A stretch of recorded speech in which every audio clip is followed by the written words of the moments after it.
সাইয়েদনা ওমর ফারুকের জীবন থেকে যখন কথা বলা শুরু, ওমর ফারুক রাদিয়াল্লাহু তাআলা একাকী বের হয়েছেন, কেউ নাই তার পাশে। সেই নিঝুম রাত্রিতে চলতে চলতে হঠাৎ করে তিনি একটা ঘরের সামনে গিয়ে দাঁড়ালেন।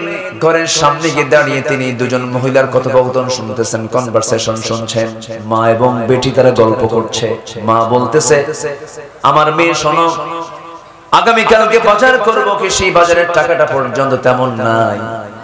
এই যে উটনির দুধ আজকে আমরা দহন করেছি, এই দুধ বিক্রি করেও আমাদের বাজারের টাকা হবে না। এই জন্য উটনির দুধের মধ্যে কিছু পানি ঢুকায় দাও। কি ঢুকায় দাও? পানি ঢুকায় দাও, পানি মিক্স করে দাও। দুধের পরিমাণ বেড়ে যাবে, টাকার পরিমাণটা আমাদের বেড়ে যাবে। এই কথা শোনা মাত্রই মেয়ে বলছে, মা এই কাজটা আমার দ্বারা সম্ভব না, আমি করতে পারবো না। সঙ্গে সঙ্গে মা বলতেছে, হে আমার কলিজার টুকরা মেয়ে, তুমি হয়তো ভাবতেছো ওমর ফারুকের লোকজন এসে দেখে যাবে, ধরে ফেলবে না, এখানে কেউ নাই, রাতের বেলা অন্ধকার কে দেখবে।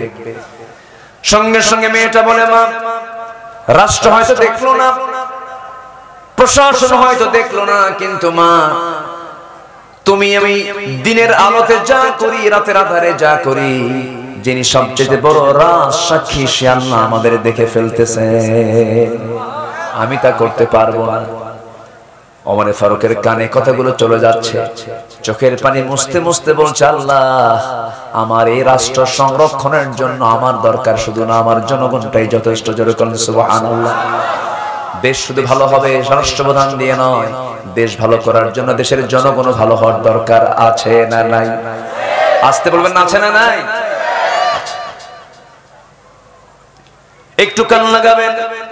শুধু কথা আপনি শুনছেন না, এই প্রযুক্তির কল্যাণে কথাগুলো গোটা দুনিয়ার কোটি কোটি মানুষের কাছে কথাগুলো সাপ্লাই হয়ে যায়। এরা রেকর্ড করছে, লাইভ করছে এই কথাগুলো। গোটা দুনিয়ার 200 রাষ্ট্রে কত বাংলা ভাষাভাষী মানুষগুলো আছে, তাদের কাছে কথাগুলো চলে যাবে, চলে যাচ্ছে। একটু আমাকে কথা শোনার জন্য, আমার কথা শোনার মধ্য দিয়ে, মাহফিলের আলোচনাগুলো শোনার মধ্য দিয়ে একটু সহযোগিতা করবেন। দিন বোঝার দরকার একার না সবার, দিন বোঝার দরকার একার না সবার। একটু কান লাগাবেন। 15টা গুণ অর্জন করবো আমরা। কয়টা গুণ অর্জন করব? 15টা গুণ। নাম্বার 1 আমরা শিখে নিয়েছি। আজকের মাহফিল থেকে সিদ্ধান্ত নিলাম, জীবনে আর কখনো মিথ্যা কথা বলবো না। জোরে বলি ইনশাআল্লাহ, আরো জোরে বলি ইনশাআল্লাহ। নাম্বার 2 হলো আমানতের হেফাজত করা, আমানত খেয়ানত না করা। এই কথা বলতে নিয়ে সাইয়েদনা ওমর ফারুকের দিকে চলে গেছে আমরা। আমার বন্ধুগণ, ওমর ফারুক রাদিয়াল্লাহু তাআলা কত বড় আমানতদার ছিলেন, কি তাকওয়া তাদের মধ্যে কাজ করেছে। একটু কান লাগান, মনোযোগ দিয়ে শুনেন। সাইয়েদনা ওমর ফারুক রাদিয়াল্লাহু তাআলা একটা ছোট্ট ছেলে বাজার থেকে একটা ঘোড়া কিনে এনেছে। সেই ঘোড়া কিনে এনে বাড়িতে লালন পালন করে ধীরে ধীরে বড় করতেছিল, মোটা তাজা করতেছিল। কিন্তু যে ঘাস ঘোড়াটা খায়, সেই ঘাসটা হলো রাষ্ট্রের জায়গায়। রাষ্ট্রের জায়গার ঘাসগুলো খেয়ে খেয়ে ঘোড়াটা বড় হচ্ছিল। ঘোড়া যখন বড় হয়ে গেল, বিক্রির সময় যখন হয়ে গেছে, সেই ঘোড়াটা নিয়ে খলিফা ওমর ফারুকের ছেলে চলে গেছে বাজারে বিক্রি করার জন্য। টাকা লাভ সহ টাকা নিয়ে চলে আসবে বিক্রি করে। বাজারে বিক্রি হয়ে গেছে ঘোড়া। বিক্রিত ঘোড়া বিক্রি করে সেই টাকাটা নিয়ে, বিক্রিত ঘোড়ার টাকাটা নিয়ে ফিরে আসতেছেন বাড়ির দিকে। দরজার ফটকে দাঁড়িয়ে আছেন ওমর ফারুক রাদিয়াল্লাহু তাআলা আনহু। ছেলে আসার সঙ্গে সঙ্গেই বলছেন, হে আমার সন্তান, হে আমার কলিজার টুকরা সন্তান, ঘোড়াটা কি করেছো? বিক্রি করেছি।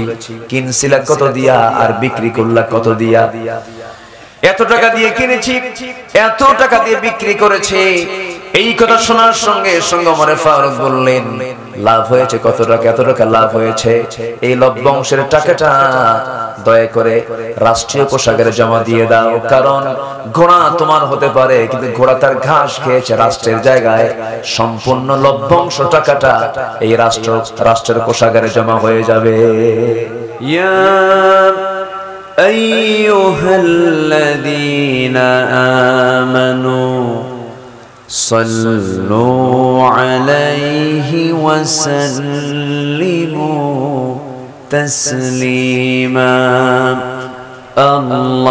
আল্লাহুম্মা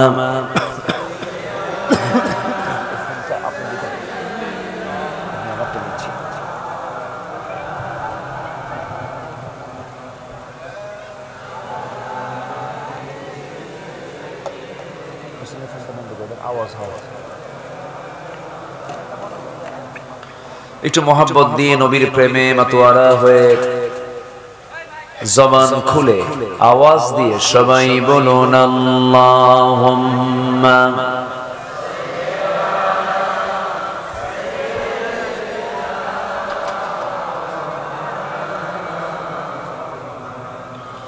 ওয়া আলা আলি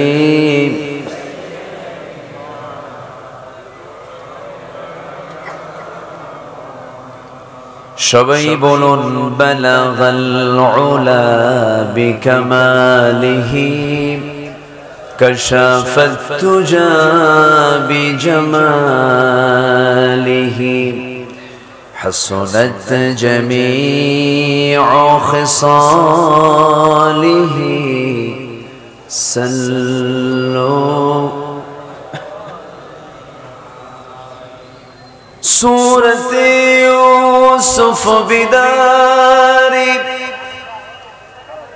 হিকমতে লুকমান মা ছিল তারা 16 বছর। কত বছর? আর ফেরাউন বেঁচে ছিল 1600 বছর। সংখ্যার কি মিল দেখছেন? হ্যাঁ, বিশাল মিল। কিন্তু ওটা হচ্ছে পুরুষ ফেরাউন,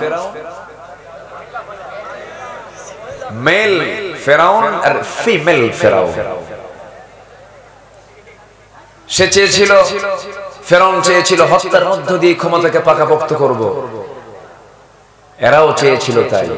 আয়না ঘর তার এমনি বানায় না। যাই হোক, অনেকের গায়ে কথাগুলো লাগতে পারে, হয়তো লেগে যেতে পারে, কিন্তু আমার যে তালিকা করছে আমি না বলে কি করি বলে। এই কালামানি ওই বিচারপতি 116 জন আলেমের নাম সে তালিকার মধ্যে উঠাইছে। কি এদের কোনো ওয়াজ চলবে না? এরা রাজাকার। বলেন তো, আমার কি রাজাকার মনে হয়? 116 জন তালিকার মধ্যে আমার নামটাও ছিল। তালিকা করলো ওরা, কিন্তু সেই তালিকার জায়গায় থেকে গেল। কালামানিক কই গেল? কালামানিক পালাতে চেয়েও পালাতে পারেনি। এমন একটা সময় আসবে ইঁদুরের গর্তও খুঁজে পাবে না। কি ঠিক আছে না? কলার পাতা বিছানা শীত হয়ে পড়ে থাকলো। সিলেটবাসীকে ধন্যবাদ, বিসি শুদ্ধ আউট করে ফেলছে। ভালো। আমাদের দাবি হলো, ওরা যেহেতু আমাদের তালিকা করেছে, আমরা এখন এই দেশে অবস্থান করে আল্লাহর নিয়ামত, আকাশের সূর্য উপভোগ করে, আল্লাহর দেওয়া নিয়ামত সকল কিছু গ্রহণ করে আল্লাহকে বিশ্বাস করে না যারা নাস্তিক মুরতাদ, ওদের তালিকা আমাদের এখন করার সময় হয়েছে। ওদের তালিকা করার দরকার আছে না? না,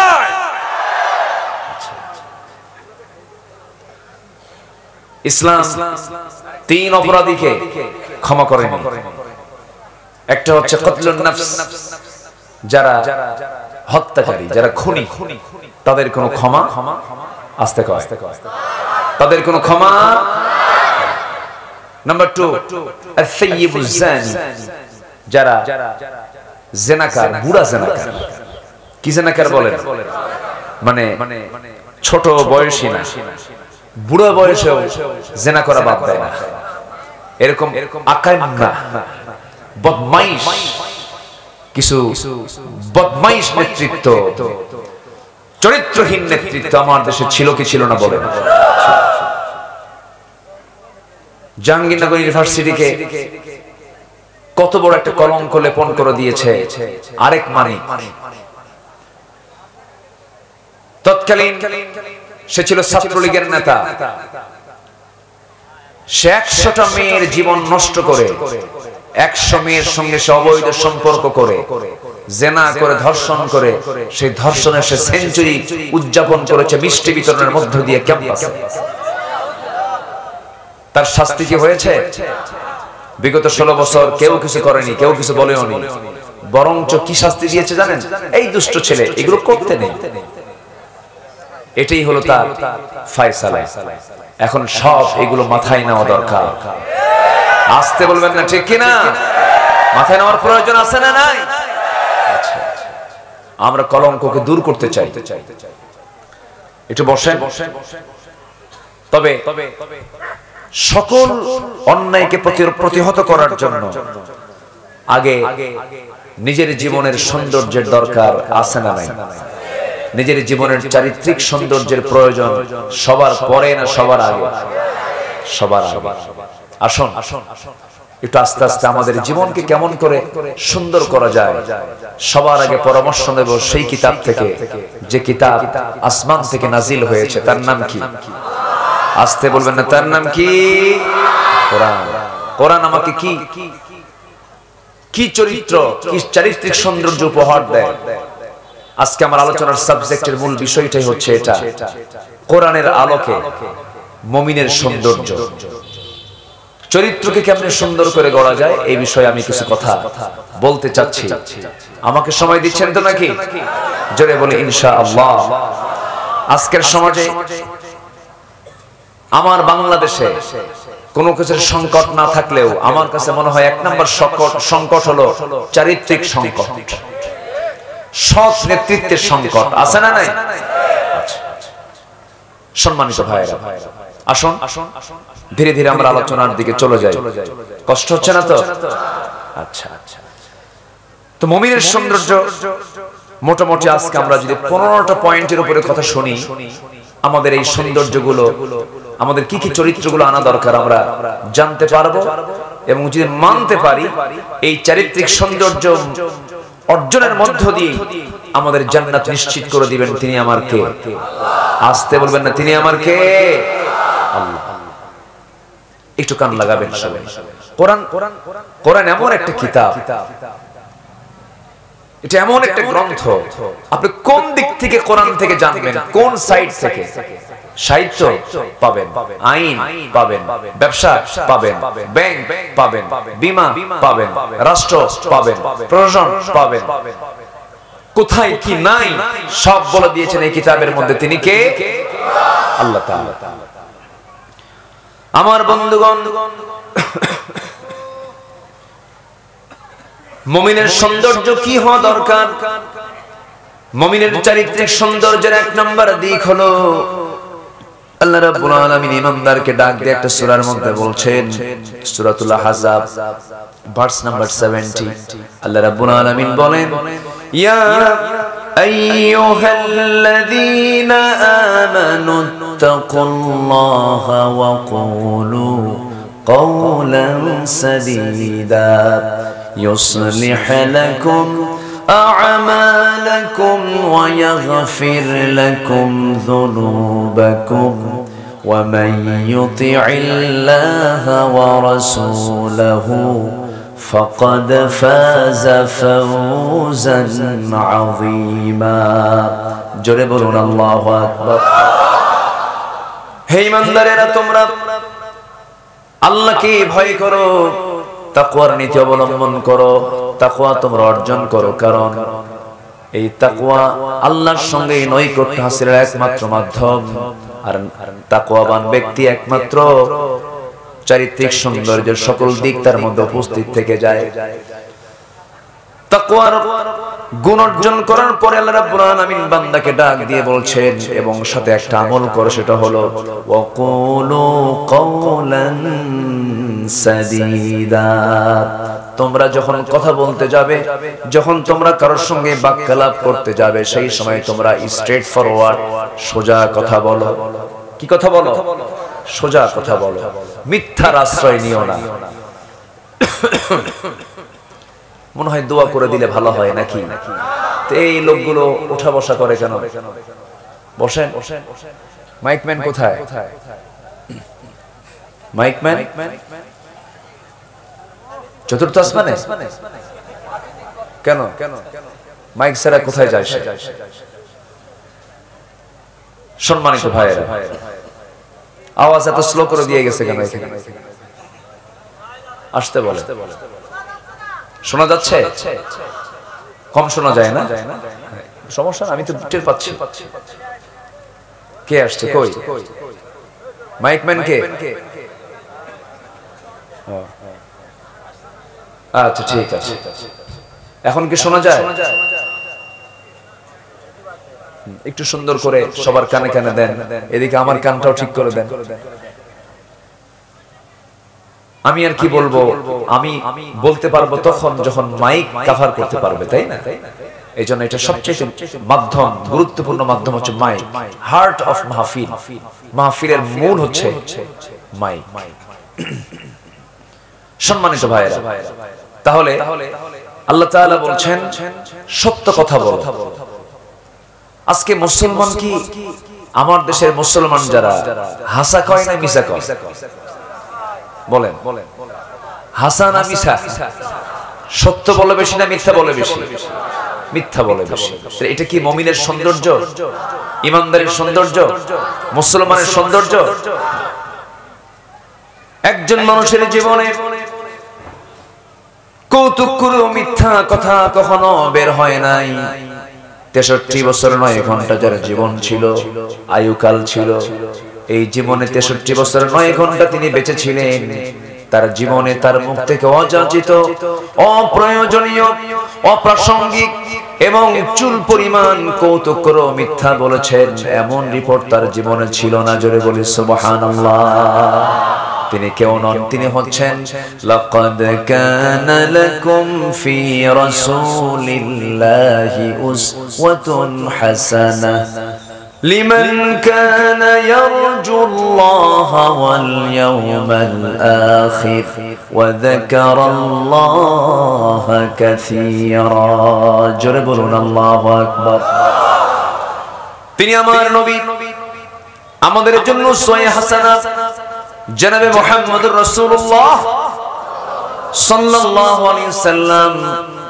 অথচ আমরা তার উম্মত হয়ে হরহামেশা মিথ্যা কথা বলে ফেলি।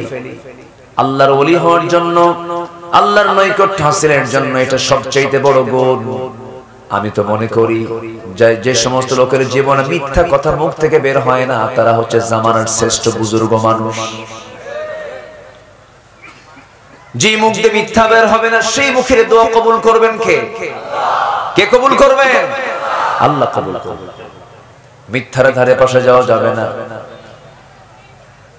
আমার নবীজি একদিন বসে আছেন, এক সাহাবী এসে বলছেন, ইয়া রাসূলুল্লাহ, আপনি আমাকে শুধু শর্ট একটা আমল শিখায় দিবেন, আমি একটা আমলের বেশি দুইটা আমল করব না। আমার নবীজি তাকে বললেন, তুমি একটা আমল যদি শুধু করতে চাও, একটা আমল তোমাকে শিখায় দিলাম, আজকে থেকে কখনো মিথ্যা কথা মুখ থেকে বের করবা না, মিথ্যার ধারে পাশে যাবে না। ওই আমল নিয়ে চলে গেলেন।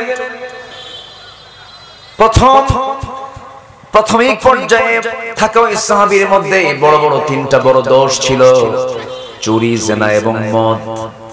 কোন এক রাতের আধারে কোন একটা বাড়িতে অবস্থান করে সকালবেলা যখন নবীর কাছে চলে এসেছেন, আমার নবীজি বললেন, তুমি গত রাত্রিতে কোন ঘরের মধ্যে ঢুকেছিলে? সাহাবী বলছেন, ইয়া রাসূলুল্লাহ, আল্লাহর কসম করে বলি আর জীবনে জিনার কাছে যাব না। পরের দিন সকালবেলা গিয়েছেন, রাসূল বললেন, সাহাবী, গত রাত্রিতে তুমি হাতের মধ্যে কিসের বোতল নিয়েছিলে? আল্লাহর কসম, আজকে থেকে মদের বোতল আর হাতের মধ্যে তুলবো না। এরপর রাসূল বলেন, গত রাত্রে তুমি কোন বাড়িতে গিয়েছিলে? ইয়া রাসূলুল্লাহ, আল্লাহর কসম করে বলি আজকে থেকে জীবনে কোনোদিন চুরির কাছে যাব না।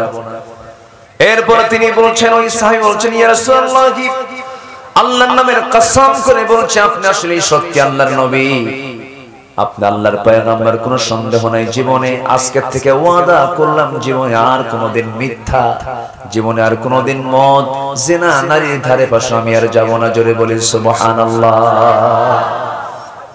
মিথ্যা সকল পাপকে টেনে আনে।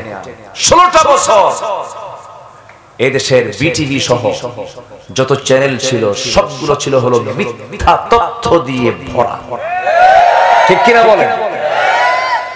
যা পেয়েছে সব মিথ্যা। আজকে তা টের পাচ্ছি না আমরা।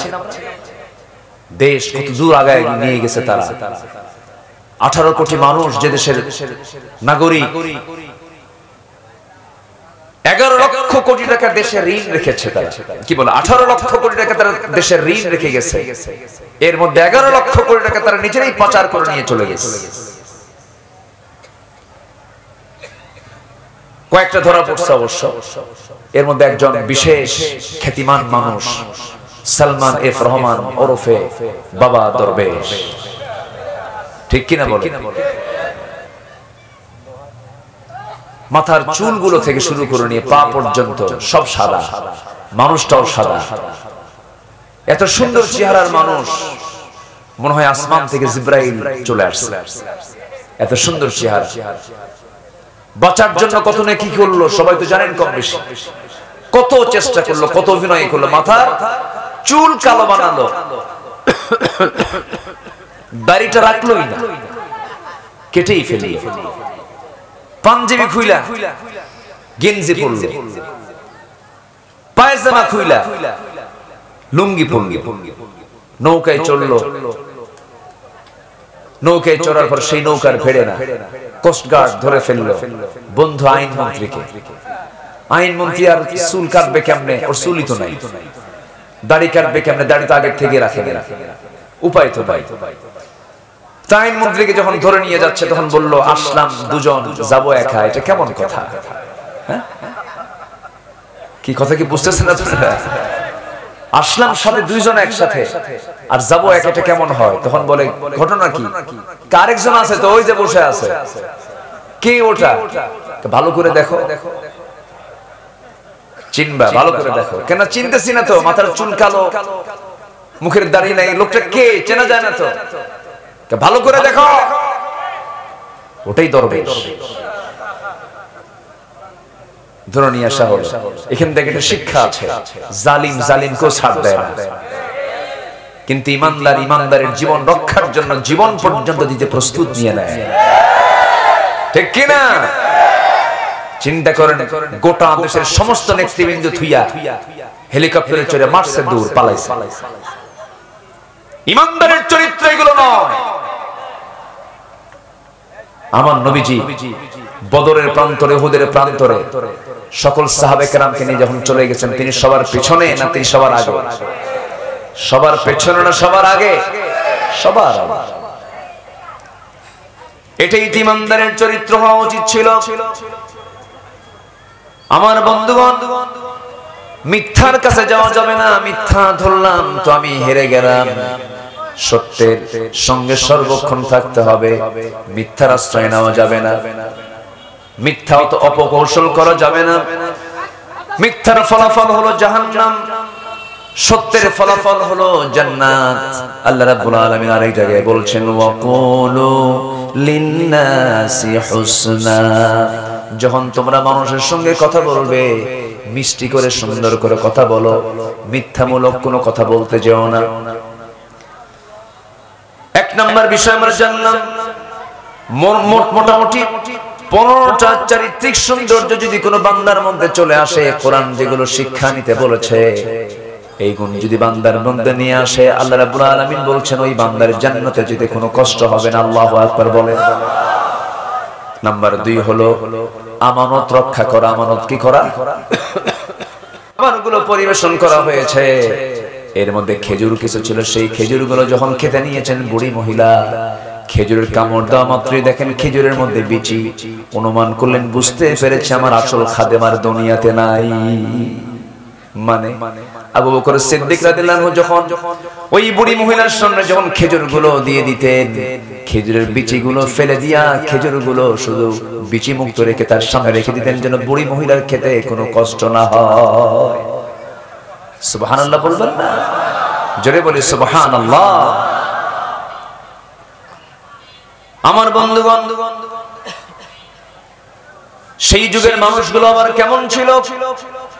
গভীর রজনী, নিঝুম রাত, ওমরে ফারুক রাদিয়াল্লাহু তাআলা আনহু রাতের বেলা তিনি একাকী চলছেন, নির্জন রাত্রিতে ছোট্ট একটা লাঠি নিয়ে একা একা চলতেছেন। তাদের জন্য কোনো প্রটোকল লাগতো না, কোনো মানুষের প্রয়োজন হতো না, তিনি সম্পূর্ণ একাকী চলতেন। কারণ তার দিলের মধ্যে ভয় ছিল একমাত্র কার ভয়? আসতে বলবেন না, কার ভয়? বিগত 16 বছর দেখেছি আতিপাতি নেতার পিছনে 50টা মোটর সাইকেল। কটা মোটর সাইকেল? 50-100টা মোটর সাইকেল থাকে। আতিপাতি নেতা, ওগুলো গেল কই? পিটাইয়া সোজা করা দরকার, ঠিক কিনা? অনেক লাফালাফি করেছে, মঞ্চে এসে ডিস্টার্ব করেছে,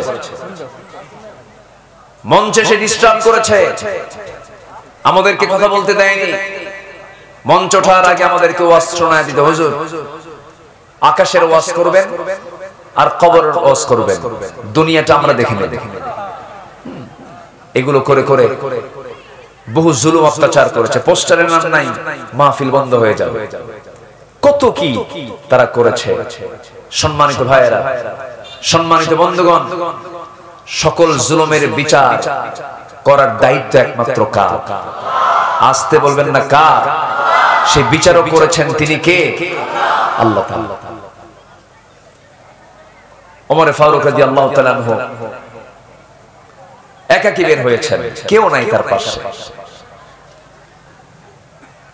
সেই নিঝুম রাত্রিতে চলতে চলতে হঠাৎ করে তিনি একটা ঘরের সামনে গিয়ে দাঁড়ালেন। ঘরের সামনে গিয়ে দাঁড়িয়ে তিনি দুজন মহিলার কথোপকথন শুনতেছেন, কনভারসেশন শুনছেন। মা এবং বেটি তারা গল্প করছে। মা বলতেছে, আমার মেয়ে শোনো, আগামীকালকে বাজার করবো, কি সেই বাজারের টাকাটা পর্যন্ত তেমন নাই। এই যে উটনির দুধ আজকে আমরা দহন করেছি, এই দুধ বিক্রি করেও আমাদের বাজারের টাকা হবে না। এই জন্য উটনির দুধের মধ্যে কিছু পানি ঢুকায় দাও। কি ঢুকায় দাও? পানি ঢুকায় দাও, পানি মিক্স করে দাও। দুধের পরিমাণ বেড়ে যাবে, টাকার পরিমাণটা আমাদের বেড়ে যাবে। এই কথা শোনা মাত্রই মেয়ে বলছে, মা এই কাজটা আমার দ্বারা সম্ভব না, আমি করতে পারবো না। সঙ্গে সঙ্গে মা বলতেছে, হে আমার কলিজার টুকরা মেয়ে, তুমি হয়তো ভাবতেছো ওমর ফারুকের লোকজন এসে দেখে যাবে, ধরে ফেলবে না, এখানে কেউ নাই, রাতের বেলা অন্ধকার, কে দেখবে? সঙ্গে সঙ্গে মেয়েটা বলে, মা রাষ্ট্র হয়তো দেখলো না, প্রশাসন হয়তো দেখলো না, কিন্তু মা তুমি আমি দিনের আলোতে যা করি, রাতের আধারে যা করি, যিনি সবচেয়ে বড় রাজ সাক্ষী সে আল্লাহ আমাদের দেখে ফেলতেছে, আমি তা করতে পারবো না। ওমর ফারুকের কানে কথাগুলো চলে যাচ্ছে, চোখের পানি মুছতে মুছতে বলছে, আল্লাহ আমার এই রাষ্ট্র সংরক্ষণের জন্য আমার দরকার শুধু না, আমার জনগণটাই যথেষ্ট। জোরে বলেন সুবহানাল্লাহ। দেশ শুধু ভালো হবে রাষ্ট্রপ্রধান দিয়ে নয়, দেশ ভালো করার জন্য দেশের জনগণ ভালো হওয়ার দরকার আছে না নাই? আসতে বলবেন না, আছে না নাই? একটু কান লাগাবেন, শুধু কথা আপনি শুনছেন না, এই প্রযুক্তির কল্যাণে কথাগুলো গোটা দুনিয়ার কোটি কোটি মানুষের কাছে কথাগুলো সাপ্লাই হয়ে যায়। এরা রেকর্ড করছে, লাইভ করছে, এই কথাগুলো গোটা দুনিয়ার 200 রাষ্ট্রে কত বাংলা ভাষাভাষী মানুষগুলো আছে, তাদের কাছে কথাগুলো চলে যাবে, চলে যাচ্ছে। একটু আমাকে কথা শোনার জন্য, আমার কথা শোনার মধ্য দিয়ে, মাহফিলের আলোচনাগুলো শোনার মধ্য দিয়ে একটু সহযোগিতা করবেন। দিন বোঝার দরকার একার না সবার, দিন বোঝার দরকার একার না সবার। একটু কান লাগাবেন। 15টা গুণ অর্জন করবো আমরা। কয়টা গুণ অর্জন করব? 15টা গুণ। নাম্বার 1 আমরা শিখে নিয়েছি। আজকের মাহফিল থেকে সিদ্ধান্ত নিলাম জীবনে আর কখনো মিথ্যা কথা বলবো না। জোরে বলি ইনশাআল্লাহ, আরো জোরে বলি ইনশাআল্লাহ। নাম্বার 2 হলো আমানতের হেফাজত করা, আমানত খেয়ানত না করা। এই কথা বলতে নিয়ে সাইয়েদনা ওমর ফারুকের দিকে চলে গেছে আমরা। আমার বন্ধুগণ, ওমর ফারুক রাদিয়াল্লাহু তাআলা আনহু কত বড় আমানতদার ছিলেন, কি তাকওয়া তাদের মধ্যে কাজ করেছে। একটু কান লাগান, মনোযোগ দিয়ে শুনেন। সাইয়েদনা ওমর ফারুক রাদিয়াল্লাহু তাআলা আনহু একটা ছোট্ট ছেলে বাজার থেকে একটা ঘোড়া কিনে এনেছে। সেই ঘোড়া কিনে এনে বাড়িতে লালন পালন করে ধীরে ধীরে বড় করতেছিল, মোটা তাজা করতেছিল। কিন্তু যে ঘাস ঘোড়াটা খায়, সেই ঘাসটা হলো রাষ্ট্রের জায়গা। রাষ্ট্রের জায়গার ঘাসগুলো খেয়ে খেয়ে ঘোড়াটা বড় হচ্ছিল। ঘোড়া যখন বড় হয়ে গেল, বিক্রির সময় যখন হয়ে গেছে সেই ঘোড়াটা নিয়ে খলিফা ওমর ফারুকের ছেলে চলে গেছে বাজারে বিক্রি করার জন্য, টাকা লাভ সহ টাকা নিয়ে চলে আসবে বিক্রি করে। বাজারে বিক্রি হয়ে গেছে ঘোড়া, বিক্রিত ঘোড়া বিক্রি করে সেই টাকাটা নিয়ে, বিক্রিত ঘোড়ার টাকাটা নিয়ে ফিরে আসতেছেন বাড়ির দিকে। দরজার ফটকে দাঁড়িয়ে আছেন ওমর ফারুক রাদিয়াল্লাহু তাআলা আনহু। ছেলে আসার সঙ্গে সঙ্গেই বলছেন, হে আমার সন্তান, হে আমার কলিজার টুকরা সন্তান, ঘোড়াটা কি করেছো? বিক্রি করেছি। কিনছিলা কত দিয়া আর বিক্রি করলা কত দিয়া? এত টাকা দিয়ে কিনেছি, এত টাকা দিয়ে বিক্রি করেছি। এই কথা শোনার সঙ্গে সঙ্গে ওমর ফারুক বললেন, লাভ হয়েছে কত টাকা? এত টাকা লাভ হয়েছে। এই লভ্যাংশের টাকাটা দয়া করে রাষ্ট্রীয় কোষাগারে জমা দিয়ে দাও, কারণ ঘোড়া তোমার হতে পারে কিন্তু ঘোড়া তার ঘাস খেয়েছে রাষ্ট্রের জায়গায়। সম্পূর্ণ লভ্যাংশ টাকাটা এই রাষ্ট্রের কোষাগারে জমা হয়ে যাবে। জোরে বলে সুবহানাল্লাহ। এটাই হচ্ছে আমানত। এটাই কি বলেন? আসতে বলে এটা কি আমানত। আমার ভাইরা, সাইয়েদনা ওমর ফারুকের জীবন থেকে যখন কথা বলা শুরু, চেনেন তো নাকি ওনাকে? চেনেন না সবাই? ওমর ফারুক কে? কয় নাম্বার খলিফা? বলেন কয় নাম্বার খলিফা? বহুদিন আগে এক মাহফিলে বললাম ওমর ফারুককে চিনেন কে? সামনে থেকে একজন ছেলে দাঁড়ায় বলে, হুজুর আমি চিনি। কে? আমাদের বাড়ির দোতলায় ভালো হয়।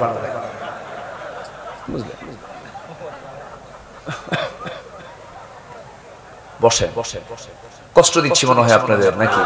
অনেক রাত হয়ে গেছে, 12টা বাজতেছে। যদি বলেন শেষ করে দেবো। এই তো জি সারা রাত এই তো দেখতেছি আরেক। জি বলি আলহামদুলিল্লাহ, খুব ভালো মানুষ আপনারা। জি সম্মানিত ভাইয়েরা, সম্মানিত বন্ধুগণ, তাই তো আজকে মুক্ত মনে মুক্ত চিন্তায় কথা বলার সুযোগ আমরা পেয়েছি। আমাদের কণ্ঠ রোধ করা হয়েছে, আমাদেরকে জেলখানায় ঢুকিয়ে দেওয়া হয়েছে। আল্লামা সাইদির মতো ব্যক্তিকে কত বড় সম্পদ তিনি, শুধু বাংলাদেশের সম্পদ তিনি নয়, গোটা বিশ্ব মুসলিম উম্মার তিনি সম্পদ।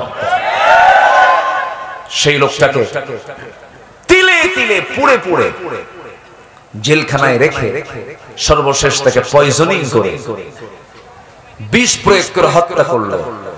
তাফসীর মাহফিলে এই প্ল্যাটফর্ম থেকে সুস্পষ্ট ভাষায় জানিয়ে দিতে চাই, যেই মেডিকেল টিম কর্তৃক যে সমস্ত কুচক্রান্তকারী কর্তৃক মেডিকেল টিম গঠন করে তাকে পয়জনিং করে হত্যা করা হয়েছে, অবিলম্বে তাদেরকে গ্রেফতার করে চূড়ান্তমূলক শাস্তি নিশ্চিত করা হোক। রাজি আছেন কারা কারা? হাত উঁচু করে দেখান মুসলমান।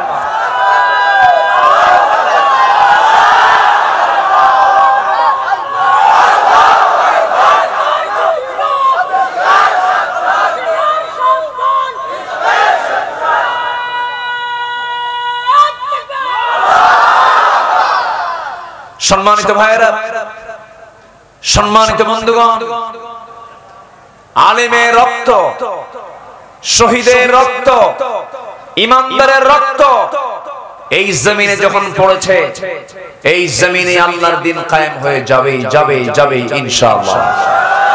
প্রয়োজনে যদি দিন কায়েমের পথে আরো রক্ত দিতে হয়, জীবন দিতে হয়, মাল দিতে হয়, রাজি আছেন?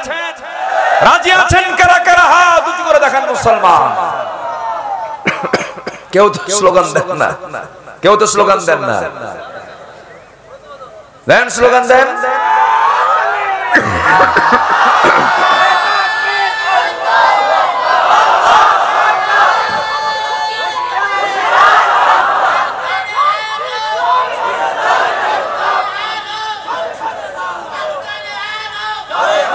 আলেম ওলামা যেখানে, আল্লাহ কবুল করুন। জোরে বলি আমিন।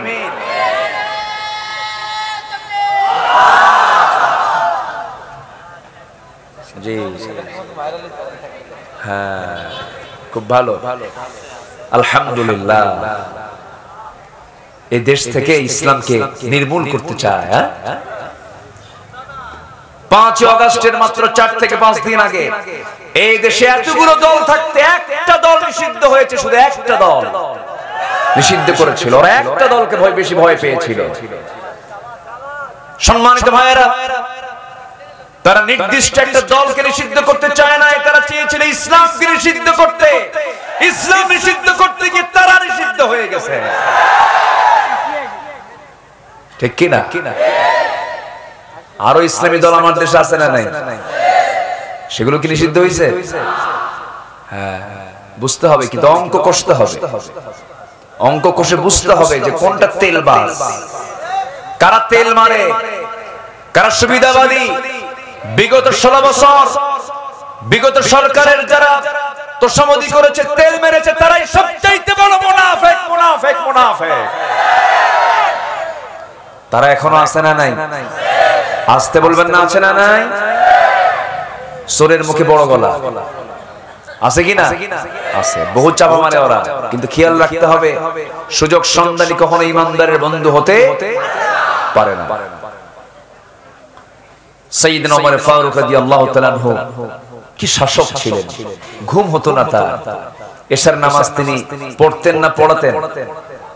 বলেন বলেন।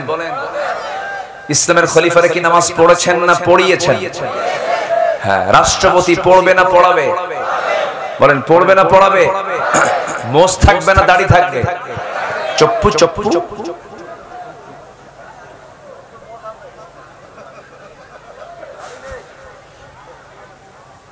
মুসলিম লিডার হবে দাড়িওয়ালা না মোষওয়ালা? দাড়িওয়ালা না মোষওয়ালা?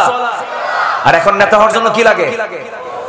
হাইব্রিড জাতের 2.5 থেকে 3 ইঞ্চি মোটা মোষ, এরকম। তাহলে নেতা হয়ে যাবে। ওই সমস্ত নেতৃত্ব আর মানি না, থুতু মারি, থুতু, ঠিক কি না? ওগুলো আমরা মানি না। আমরা সেই নেতৃত্ব মানবো যে নেতৃত্বের দিকে তাকালে আমার রাসূলুল্লাহর কথা মনে হয়ে যায়। সব দেখা শেষ, কেউ বাপ নিয়ে ব্যস্ত, কেউ স্বামী নিয়ে ব্যস্ত, কেউ কারো বাপের দেশ, কারো স্বামীর দেশ, মাঝখান দিয়ে আমরা শেষ। ওগুলো সব বাদ। সোজা কথা, হাতে জুতা নিয়ে দাঁড়াবেন যদি কেউ আসে আপনার কাছে।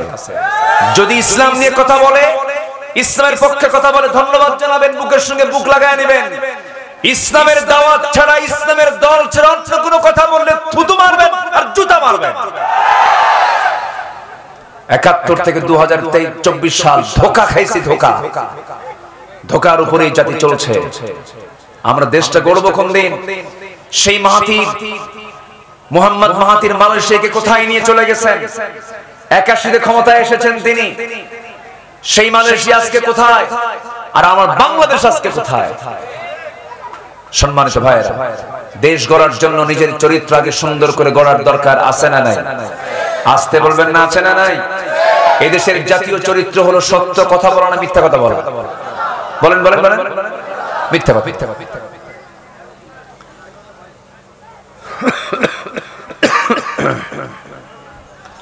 আমার বন্ধুগণ, সাইয়েদনা ওমর ফারুক রাদিয়াল্লাহু তাআলা আনহু অর্ধ দুনিয়া শাসন করেন। কি মানুষ! এশার নামাজ একদিন পড়ালেন, একটা রাতের কথা বলে আবার পয়েন্টের দিকে আস্তে আস্তে যাবা। আমানতদারিতা কি এটা বোঝানোর জন্য বলছি আমি। ওমর ফারুক রাদিয়াল্লাহু তাআলা আনহু এশার নামাজ পড়িয়ে বাড়িতে আসলেন। বউকে বললেন, বউ আমার দ্রুত গতিতে কিছু খাবার দিয়ে দাও, খাবার খাবো। খাবার খেয়ে বললেন, থাকো, আমার জনগণকে না দেখলে আমার ভালো লাগে না। কি যেন সমস্যায় আছে আমার প্রতিবেশীগুলো, আমি একটু দেখে আসি। খাবার দাবার সম্পূর্ণ করে আস্তে করে বের হয়ে গেলেন। হঠাৎ করে প্রতিবেশীর ঘর থেকে বিকট আওয়াজ, কান্নার আওয়াজ তার কানে চলে এলো। সামনে গিয়ে দাঁড়িয়ে বললেন, এই বাড়িতে কি মহিলা নাই? এই বাড়িতে কি মা নাই? সন্তান কান্নাকাটি করছে, মা কিছু বলে না। সঙ্গে সঙ্গে মহিলার সামনে বের হয়ে এসে বলতেছে, আমি একজন বিধবা মানুষ, আমার স্বামী দুনিয়া থেকে বিদায় নিয়েছেন, ঘরের মধ্যে পানি ছাড়া চুল পরিমাণ কোনো খাবার নাই। কি দেব তাদেরকে? খাবারের যন্ত্রণায় তারা ছটফট করছিল। ওমর ফারুক রাদিয়াল্লাহু তাআলা আনহু কিচ্ছু কথা না বলে মাথা নিচু করে আবার তিনি চলে আসলেন। খাদ্য গুদাম থেকে এক বস্তা আটা নিজের পিঠে বহন করে নিয়ে চলে আসলেন। এসে বললেন, শোনো, বিধবা যখন তোমার আটার বস্তা আবার ফিরে যাবে, আমি ওমর তোমাকে নিজ দায়িত্বে দিয়ে যাব, শুধু খোঁজ খবরটা আমার কানে লাগায় দিবা। সেখান থেকে চলে গেলেন, আরেকটা বাড়ির সামনে গিয়ে দাঁড়ালেন। সেই জায়গায় গিয়ে লক্ষ্য করে দেখেন ভিতর থেকে কান্নার আওয়াজ, বয়স্ক একজন মহিলার কান্নার আওয়াজ, চিৎকার করে কান্নাকাটি করে। প্রশ্ন করছেন, এত গভীর রাতে মহিলা কান্দে কেন, কি হয়েছে? পেটে বাচ্চা, ডেলিভারির সময় হয়েছে, কিন্তু ধাত্রী নাই, নার্স নাই, সন্তান ডেলিভারি হচ্ছে না। কি করবেন? তিনি তো পুরুষ মানুষ। আবার গভীর রাত, সোজা বাড়িতে চলে গেলেন, বউটাকে ডাক দিলেন। ডাক দিয়ে বউয়ের হাত ধরে বলছেন, আল্লাহর কসম করে বলি, আমরা কিন্তু জনগণের শাসক নই, আমরা হলাম জনগণের খাদেম। এই কথা বলে বউটাকে বোরকা পরায় নিয়া ওই বাড়ির সামনে গিয়ে দাঁড় করায়া হাত দুটো জড়িয়ে ধরে বলছে, আমার স্ত্রী, আল্লাহর কসম করে বলি, এই ঘরের মধ্যে একজন মহিলা আছে, পেটের সন্তান ডেলিভারি হচ্ছে না, নার্স নাই, আল্লাহ না করুন, আল্লাহ না করুন, যদি এই মহিলার যদি মৃত্যু হয়ে যায়, সন্তান অথবা যদি মা যে কোনো একজন যদি মারা যায়, অথবা দুজন যদি মারা যায়, কিয়ামতের দিন আমি ওমর আমাকে খুনির কাতার আল্লাহর সামনে দাঁড়াতে হবে। অতএব আমার পক্ষ হয়ে তুমি আমার স্ত্রী, আজকে তোমাকে নার্সের দায়িত্ব পালন করতে হবে। বউটাকে ঘরের মধ্যে ঢুকায়া দিলেন। একজন সম্রাটের বউ, একজন খলিফার বউ, তাকে নার্স বানায় ঘরের মধ্যে ঢুকায়া দিয়ে সেখান থেকে আস্তে করে আবার অন্যদিকে চলতে লাগলেন। চলতে চলতে লাঠি একখান নিয়ে একাকী চলতেছেন। হঠাৎ করে একটা ছোট্ট কুটির ঘর থেকে গুনগুন গুনগুন করে যেন একটা আওয়াজ তার কানে চলে আসলো। মহিলা কি যেন গুনগুন করে গায়। কান পেতে পেতে কথাগুলো শুনলেন, কিন্তু কথার ভাষা হলো বিরহের গান। একটা নারী একটা পুরুষকে পাইতে গিয়ে যে গানগুলো গায়, সেই গান তিনি গাচ্ছে, ওই মহিলা গাচ্ছিল। মহিলার কণ্ঠে সে আওয়াজগুলো চলে আসতেছে। এমন জোরে ধমক মেরেছেন, এক ধমকে গান বন্ধ হয়ে গেছে। দরজার কাছে নক করছেন, দরজা খুলো, কি ঘরের মধ্যে গান গাও? দরজা খুলে না, পিছন দিক থেকে চলে গেলেন। খেজুর পাতার বানানো বেড়ার ঘর ছিল, সেই বেড়াটা টান মারলেন, খুলে গেল, ভিতরে ঢুকলেন। মোমবাতি জ্বালানো, প্রদীপ জ্বালানোর সামনে একজন মহিলা কাপা মাথায় কাপড় দিয়ে পর্দার নিয়ম রক্ষা করে দাঁড়ায় আছে। ওমরে ফারুক বলছেন, মহিলা, এই গভীর রাত্রে আল্লাহর কালাম তেলাওয়াত না করে, সুন্দরভাবে তাহাজ্জুদ নামাজ না পড়ে তুমি এই সময় কেন বিরহের গান গাচ্ছ? তুমি কি জানো না এটা ইসলামী জনপদ, ইসলামী রাষ্ট্র এটা? এবার মহিলা ওমরে ফারুককে চিনতে না পেরে বলতেছে, হ্যাঁ, এটা আমার বড় দোষ হয়ে গেছে, কিন্তু আমি গান গেয়েছি, এটা আমার একটা অপরাধ হতে পারে, কিন্তু তুমি আমার ঘরের মধ্যে ঢুকে একটা দুইটা নয়, 3 থেকে 4টা তুমি বড় বড় ভুল করে ফেলেছো। কি কি ভুল করেছে আমি বলো? মহিলা বলতেছে, আপনি ঘরের মধ্যে ঢুকবেন, অনুমতি তো নেন নাই, সালামত দেন নাই। লা তাদখুলু বুয়ুতান গায়রা বুয়ুতিকুম হাত্তা তাস্তানিসু ওয়া তুসাল্লিমু আলা আহলিহা। সালাম দিলেন না, অনুমতিও নিলেন না। নাম্বার 3 হলো, আপনি আমার ঘরের মধ্যে ঢুকবেন দরজা দিয়ে নয়, আপনি বেড়া দিয়ে ঢুকলেন, বেড়াটা ভাঙলেন, আমার সম্পদের ক্ষয়ক্ষতি হয়ে গেল। নাম্বার 4, আপনি একজন পরপুরুষ, আমি একজন পরনারী, আমার পর্দার খেলাফ হয়ে গেছে, আপনি আমার ঘরের মধ্যে ঢুকেছেন, আমার স্বামী আমার ঘরে নাই। এই সমস্ত ভুলগুলো আপনি করে ফেলেছেন, আমি আপনাকে ছাড় দেব না। ওমরে ফারুক বলছেন, তুমি কি করবে বলো?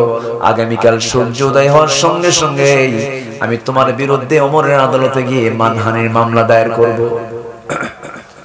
কার সামনে বলে? আসতে বলে, কার সামনে বলে?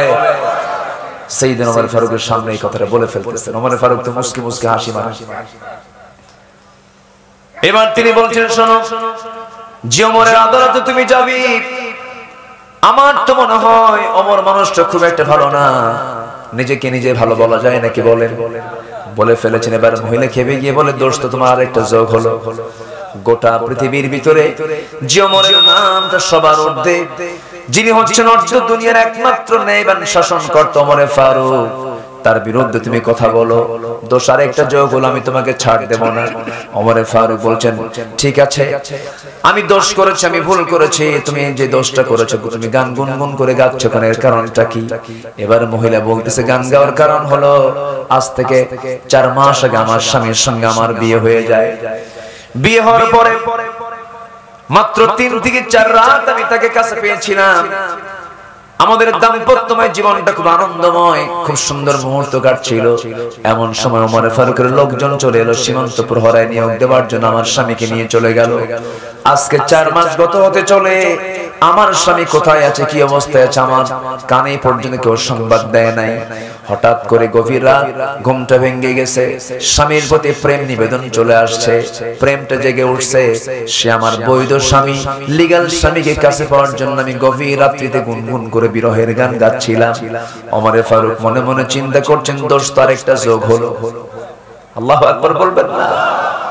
আমানত। ক্ষমতা পাইলেই আপনি বড় কিছু হয়ে গেছেন না।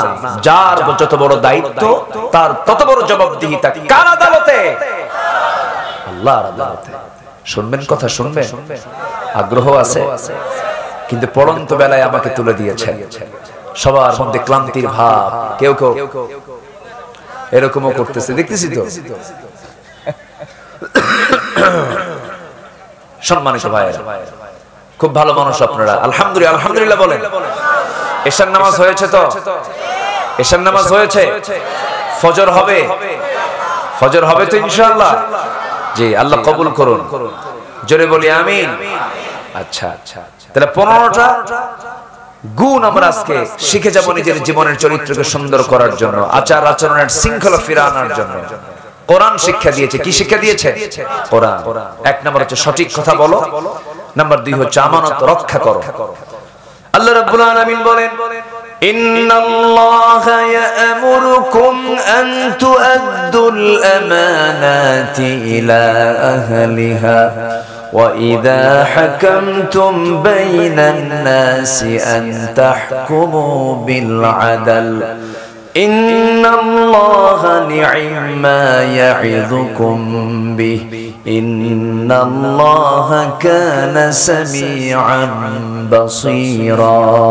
জোরে বলুন আল্লাহু আকবার। নাম্বার 3 হলো ইনসাফ কায়েম করা, সদর আচরণ, সুন্দর আচরণ করা। কোরআনে কারীমের মধ্যে একটা আয়াত আছে, যে আয়াতটা হলো সবচেয়ে ওয়েটফুল আয়াত, যে আয়াতটা প্রত্যেকটা খতিব জুমার দিনে পড়েন। আয়াতটা পড়লে সবার কমন মনে হয়ে যাবে। যারা পারেন ঠোঁট মিলিয়ে বলুন, ইন্নাল্লাহা ইয়া'মুরু বিল আদলি ওয়াল ইহসান ওয়া ইতা'i যিল কুরবা ওয়া ইয়ানহা আনিল ফাহশাই ওয়াল মুনকারি ওয়াল বাগি ইয়া'ইযুকুম লা'আল্লাকুম তাযাক্কারুন। জোরে বলুন আল্লাহু আকবার। নাম্বার 4 হলো ধৈর্য এবং ক্ষমার বিরল দৃষ্টান্ত। ধৈর্য এবং ক্ষমা থাকতে হবে। আল্লাহ রাব্বুল আলামিন বলেন, ওয়ালামান সাবারা ওয়া গফারা ইন্না যালিকা লামিন আজমিল উমুর। জোরে বলুন আল্লাহু আকবার। এজন্য আমরা ধৈর্যের পরিচয় দেব। বিয়ে আগে না ধৈর্য আগে? ব্যবসা আগে না ধৈর্য আগে? বলেন বলেন। মাহফিলে বসা আগে না ধৈর্য আগে? নামাজ আগে না ধৈর্য আগে? দেখবেন জুমার দিন কিছু কিছু মুসল্লি সবার পরে যায় আর সবার আগে বের হয়, আছে না? আবার খতিব যদি 1:30 পর্যন্ত খুতবা দেওয়ার নিয়ম, কথা বলতে নিয়ে যদি 1:40 বানায় ফেলে, খালি ঘড়ি দেখে, ঘড়ি দেখে মুসল্লি খুতবা দেয় হুজুর, আছে না? এরকম আছে না? যিনি খতিব তিনি খুতবা দিবেন, তিনি ঘড়ি দেখবেন। মুসল্লি কি ঘড়ি দেখার দায়িত্ব না? ঘড়ি দেখা মুসল্লি কিছু আছে না নাই? তাহলে কি ধৈর্য আছে?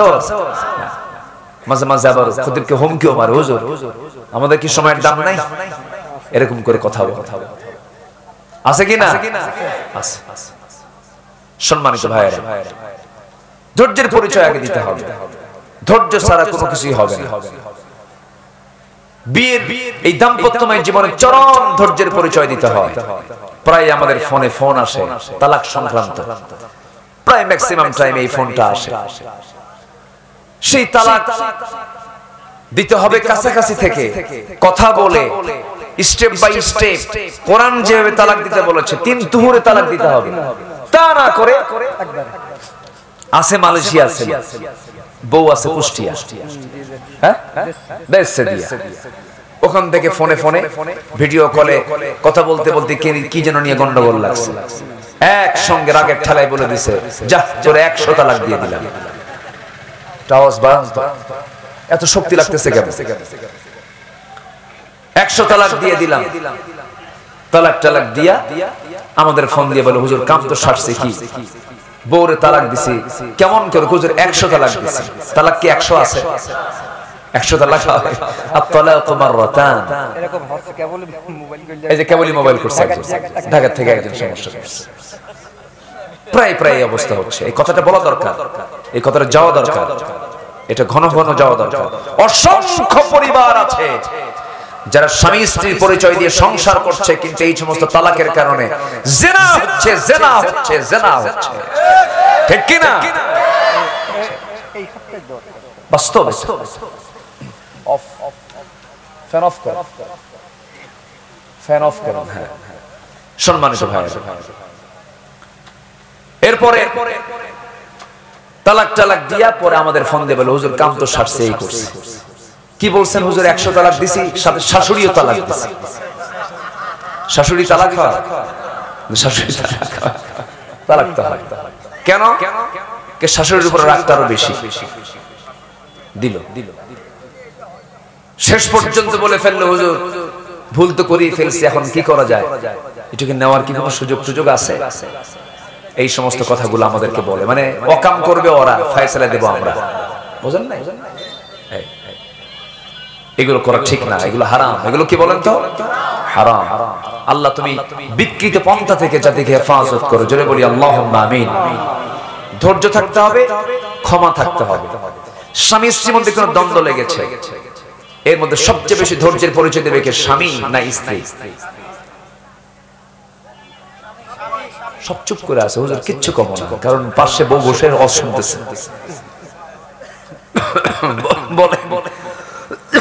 হঠাৎ করে আমার ঠান্ডা লাগছে, কফ বুকে জমা হয়ে আছে, খুব কষ্ট করে চাপ প্রয়োগ করে আমাকে কথা বলতে হচ্ছে। একটু আমাকে সময় দেবেন, আর একটু সময় বলেই আমি 15টা পয়েন্ট শেষ হবে, আমার আলোচনাও শেষ হয়ে যাবে। জোরে বলি ইনশাআল্লাহ।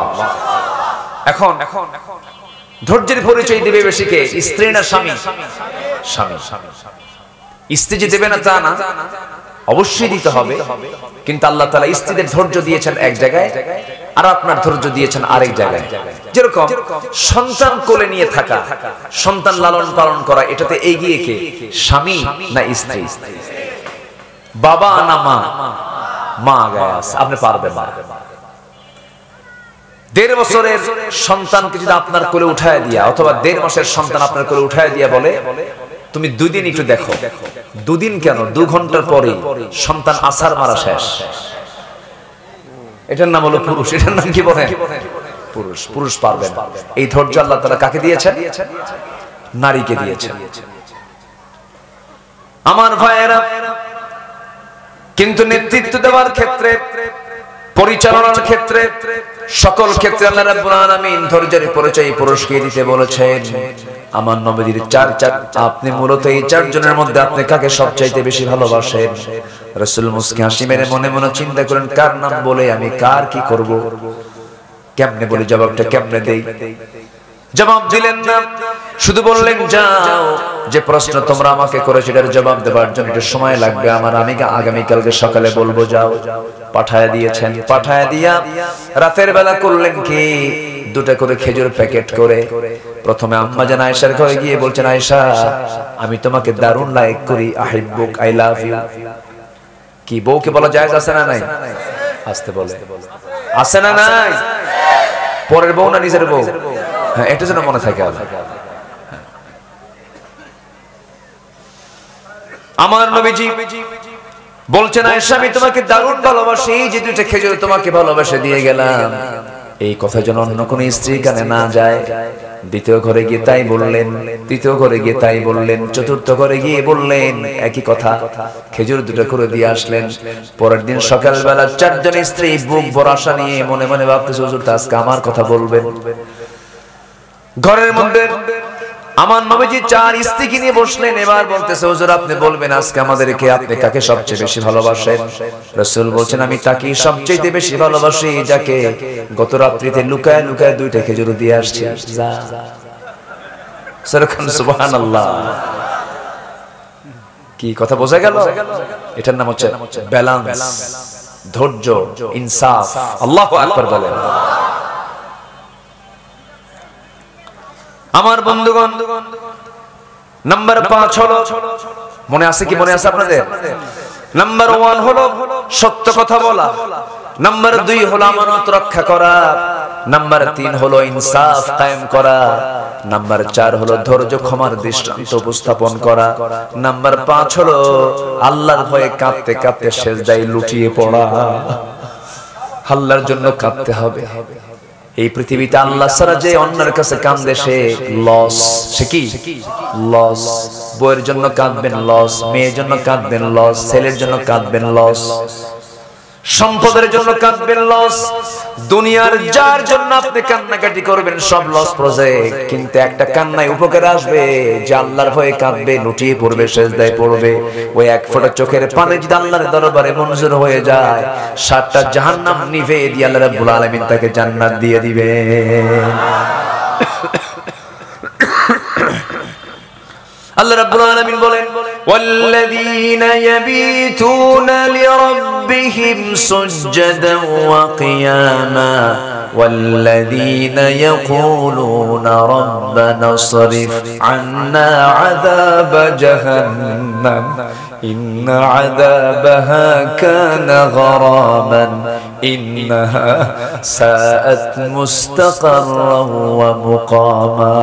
জোরে বলি আল্লাহু আকবার। আল্লাহর ভয়ে কেঁদে কেঁদে বলবে আল্লাহ ওই জাহান্নামে ঢোকা তো আমার দ্বারা সম্ভব না, আমাকে জাহান্নাম থেকে বাঁচাও। আল্লাহ তুমি আমাকে মাফ করে দাও।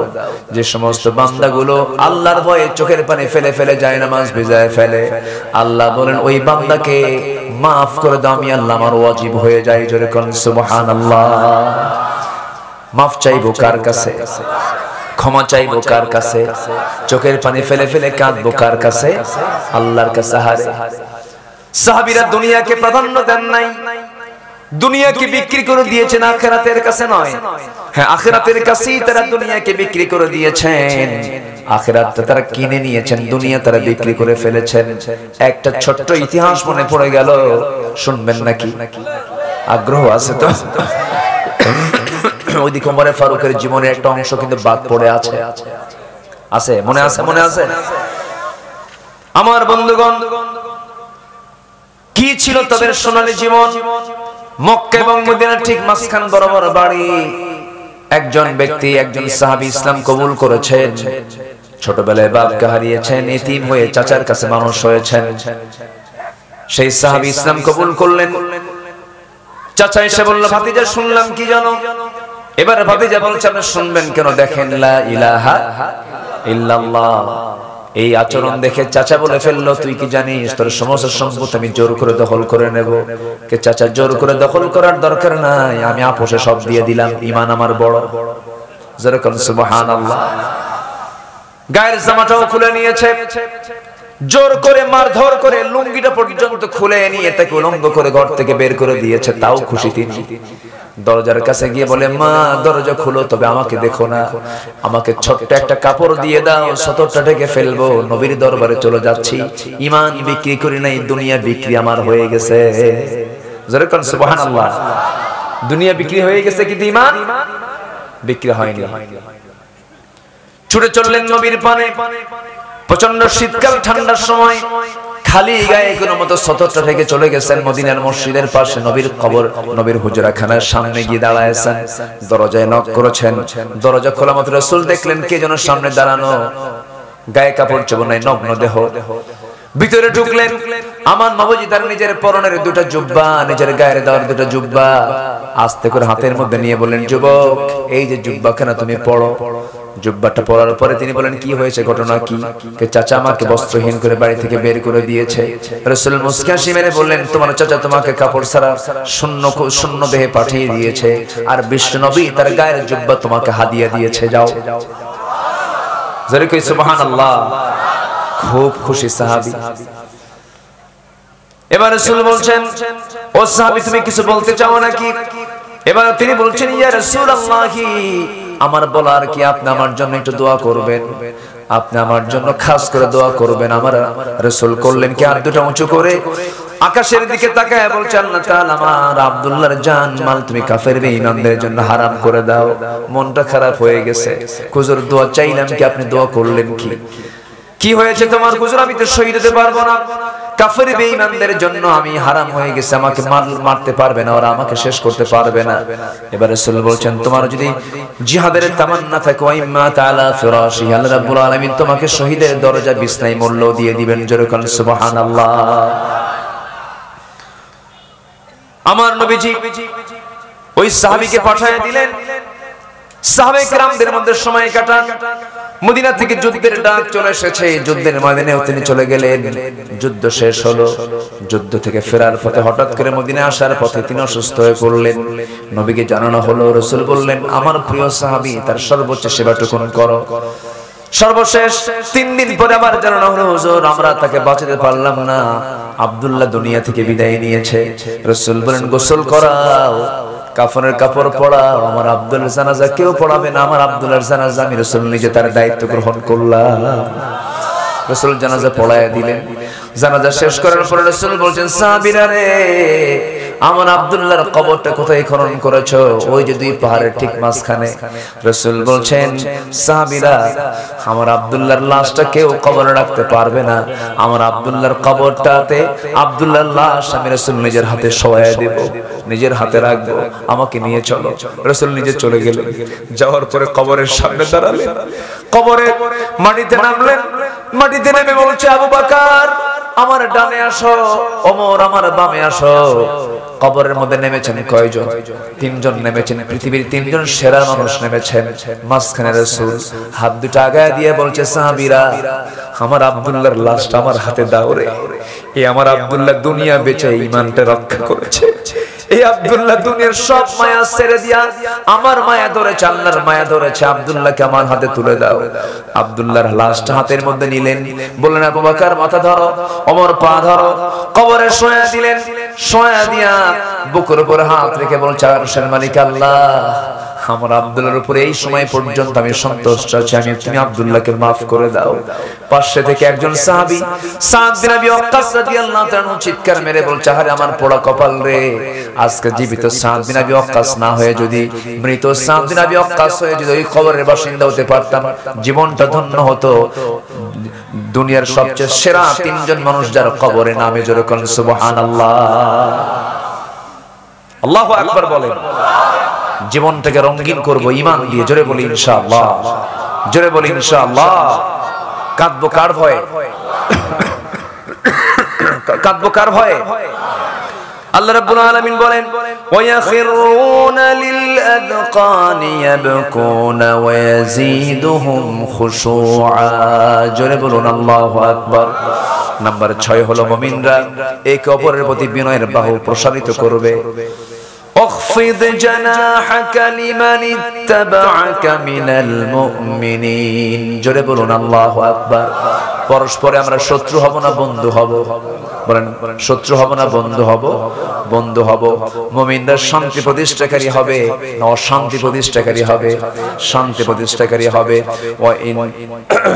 কষ্ট হচ্ছে মনে হয় নাকি? হ্যাঁ, আমি যে আয়াত বলতেছি বিরক্ত হচ্ছেন না তো?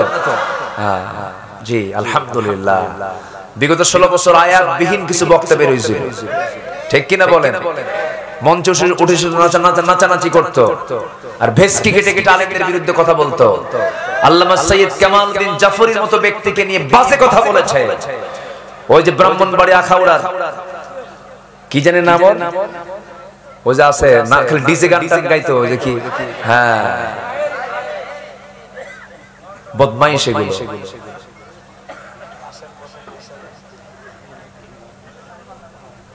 কথাগুলো তো যাচ্ছে ওর কানে, তো যাবে, যা, সমস্যা কি? শামীম ওসমান ওর মাহফিলে আসে, এসে প্রধান অতিথি হয়ে বলে, হুজুর আমি আপনার জিকিরের খুব ভক্ত। দেখেন, কোনো কিছুর ভক্ত, মানে শয়তান শয়তান বলছে না, বুঝেন?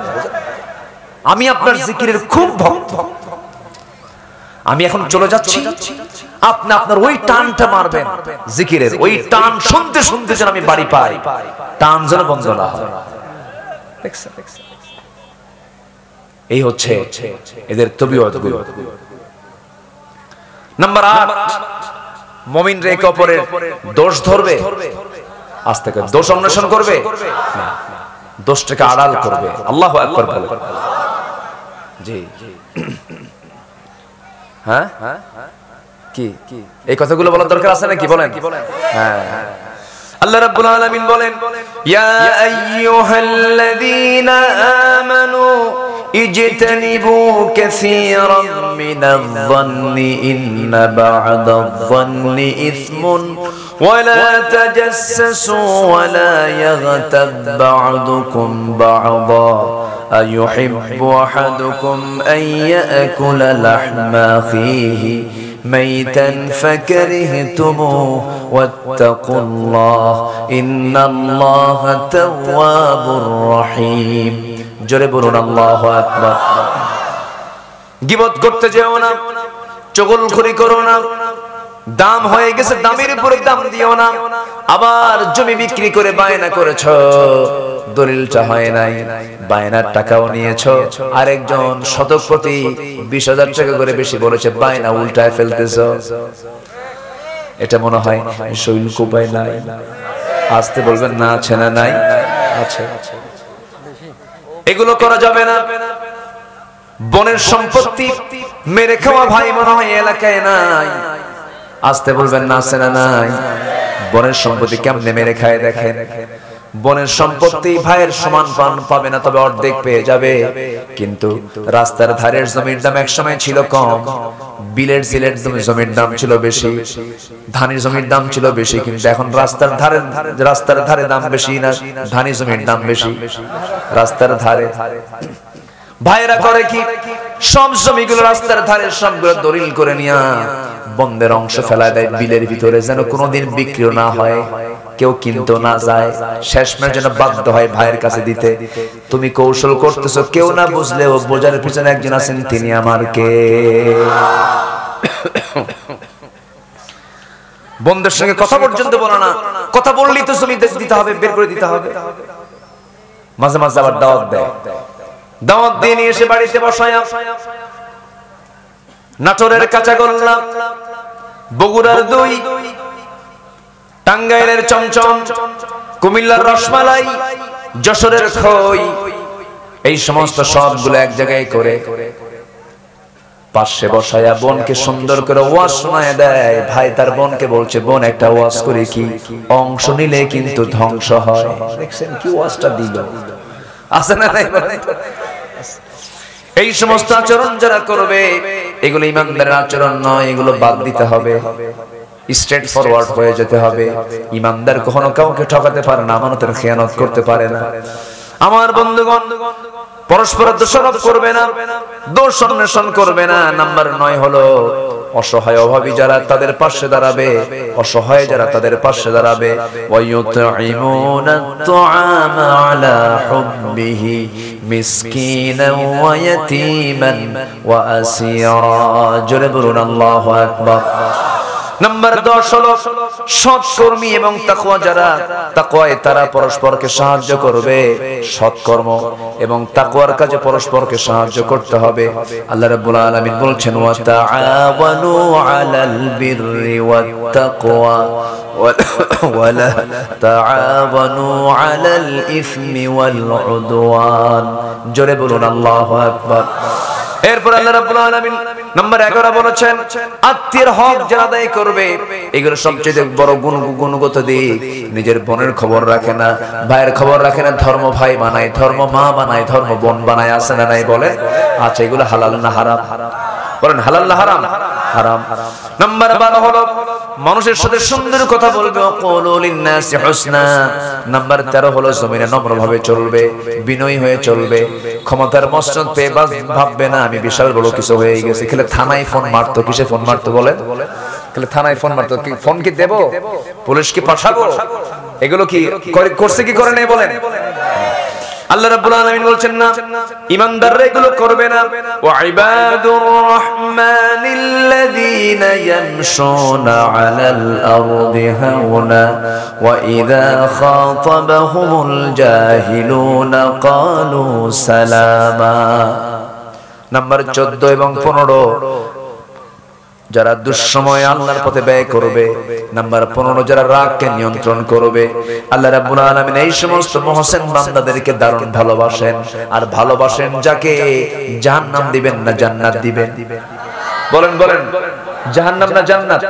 আল্লাহ রাব্বুল আলামিন বলেন, আল্লাযীনা ইউনফিকুনা ফিস সাররাই ওয়াদ দাররাই ওয়াল কাযিমিনাল গায়য والعافين عن الناس والله يحب المحسنين। জোরে বলুন আল্লাহু আকবার। যারা গোপনে দান করে, প্রকাশ্যে দান করে, সচ্ছলতায় দান করে, অসচ্ছলতায় দান করে, থাকলেও দান করে, না থাকলেও যা আছে তা থেকে দিয়ে দেয়, দান করে, মানুষকে মাফ করে দেয়, আল্লাহ সেই সমস্ত মুহসিন বান্দাদেরকে ভালোবাসেন এবং তাদেরকে জান্নাতের ঘোষণা দিয়ে দিয়েছেন। জোরে বলুন সুবহানাল্লাহ। মোট কয়টা হলো বলেন? আসতে বলবেন না, কয়টা বলেন? হয়তো অনেকের মনে থাকবে না, রেকর্ড আছে, রেকর্ড হয়ে যাচ্ছে, সবাই আপনারা এটা মাথায় নিয়ে রাখবেন। আমার বন্ধুগণ, এই পরামর্শগুলো আমার নয়, আমি আব্দুল্লাহ, আমার নয়। আমার এই পরামর্শগুলো কার পরামর্শ? আসতে বলবেন না, কার পরামর্শ? আল্লাহর পরামর্শ। আমার নবীজি করলেন কি? ওই সাহাবী আব্দুল্লাহর বিদায়টা দিয়ে দিয়ে আসলেন। আমার বন্ধুগণ, ওই আব্দুল্লাহর মতো জীবন সাজাতে হবে, ওমরের মতো জীবন সাজাতে হবে, সাহাবে কেরামদের মতো জীবন সাজাতে হবে। যদি আমরা সাজাতে পারি, আমার বন্ধুগণ, ওই সমস্ত সাহাবীরা দুনিয়াতে বসে জান্নাতের সংবাদ পেয়েছেন, এমনি এমনি পান নাই। তাদের মূল লক্ষ্য ছিল দুনিয়া না আখিরাত, দুনিয়া না আখিরাত। আখিরাতের জন্য নামাজ পড়ার দরকার আছে না নাই? বলে নামাজ হবে কয় ওয়াক্ত? 5 ওয়াক্ত নামাজ পড়তে রাজি আছেন? কার একটা হাত তুলে দেখান দেখি। নামাজ পড়তে রাজি আছেন তো? চিৎকার মেরে বলি, ইয়া আল্লাহ, আমাদেরকে 5 ওয়াক্ত সালাত আদায় করার তৌফিক তুমি আল্লাহ দিয়ে দাও। জোরে বলি আমিন, আরো জোরে আমিন, আরো জোরে আমিন। হাত নামান। আশপাশে মাইয়িত শুয়ে আছেন, কবরবাসী আছেন, আমরা তাদের জন্য দোয়া করব। অনেক রাত হয়েছে, সব দিকে আমরা খেয়াল করব। আসেন আমরা নামাজের মতো করে বসি। আমরা চাইবো কার কাছে? আল্লাহর কাছে আমরা চাইবো।